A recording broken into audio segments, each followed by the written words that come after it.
A Fox Business Alert, opponents call this the Cramdown. It would give bankruptcy judges the power to modify mortgage terms and reduce mortgage values. And the House plans to vote on it this week. It is highly controversial. Let's talk about that, the Cramdown proposal, and an alarming buildup in jumbo mortgages.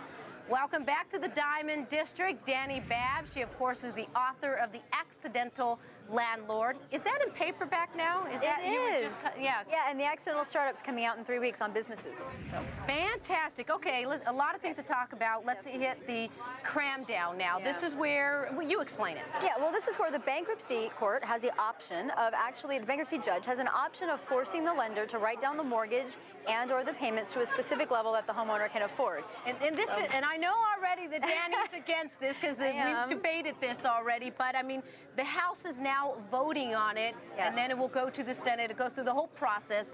If this does become law, who does it hurt?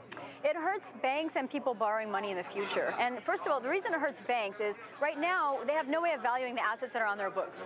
And they're going through the process of doing that as they do write-downs and modifications. Well, it's how much you can sell the house for. And how much you can sell the house for, but we have no idea how much you can sell the house for in most neighborhoods. We have no idea. The market's all over the place. So if a judge comes in and says that house is worth $300, the person can only afford $100, you have to write the mortgage down to $100. Well, isn't it down then it's 31% of their income would go toward the mortgage payment? Unfortunately, it's not. With the Obama housing plan, yes, but with the Cramdown, it's whatever the person can afford under bankruptcy rules, which means that $1 million house literally could have $100,000 principal. I mean, it's one of those things, again, where you're rewarding the bad behavior or the fact that the person got in over their head. But, I mean, you know, where I turn it around, it's also rewarding the bad behavior of the banks when we've already given them $300 billion, and now you're having $75 billion to help out the homeowner. It's wrong all across. But, I mean, banks have to take their hit as well, since they got us into this mess as well. And future buyers are going to be paying too, because the points on existing loans are already going up.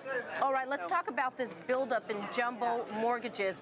You know, they looked at all of this, and now jumbo mortgages, these are people who have good credit scores and people who presumably, but not always, are making good money. Dani, what's going on? Yeah, well, what happened is in the past few years, the jumbo mortgage rate was about $417,000. So if if the home price was over $417,000, you had to get what was called a jumbo mortgage. Most people could not afford a jumbo mortgage, and so what they did is they took out negative amortization loans. These are loans that can go upside down. You pay less than the interest every single month.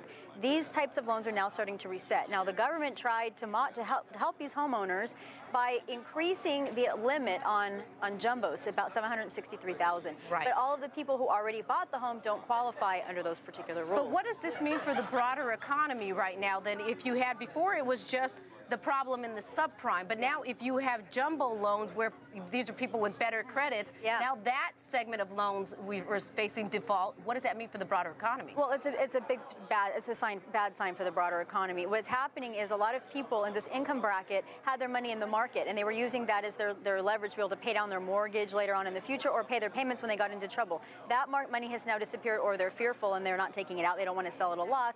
They also have mortgages that are now resetting. Most of these aren't even going to begin resetting until 2009 and 2010.